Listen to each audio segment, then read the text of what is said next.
आपलं कुटुंब ही देवाची देणगी आहे. ही आयुष्यभर जपली पाहिजे. त्यासाठी आपली नाती, आपले एकमेकांशी, आपल्या कुटुंबातील सदस्यांशी वागणूक कशी असावी याकडे आपण लक्ष दिले पाहिजे. आपले नातेसंबंध हे कित्येक वेळा आपल्या आनंदाचे स्रोत असतात. पण हेच नातेसंबंध बहुतांश वेळेला आपल्या मनस्तापाचे कारणही ठरू शकतात. विश्वासघात, गैरसमज, अपेक्षाभंग, लबाडी यासारख्या गोष्टींमुळे संतापाची व बदल्याची भावना निर्माण होते.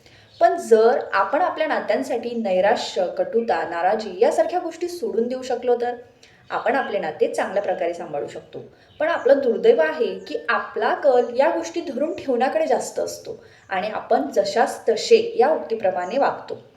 कारण माघार घेण्यात आपल्याला खूप कमीपणा वाटतो, परंतु प्रेमानेही जग जिंकता येतं. मग ही तर तुमचीच माणसं आहेत.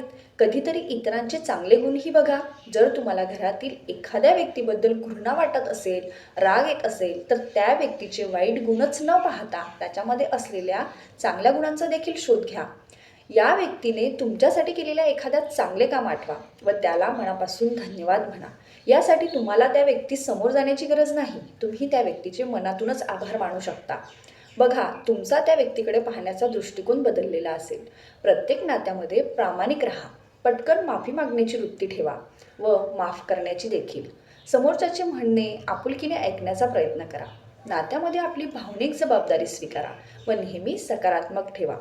तुमचे नातेसंबंध हे आदर्श होतीलच व परिवारात आनंदाचे, शांतीचे, उत्साहाचे वातावरण देखील राहील. लक्षात ठेवा, खरा आनंद हा आपल्या परिवारासोबत आणि चांगल्या मित्रांसोबत असतो. तेव्हा त्यांना जपा व आयुष्यभरासाठी जोडून ठेवा.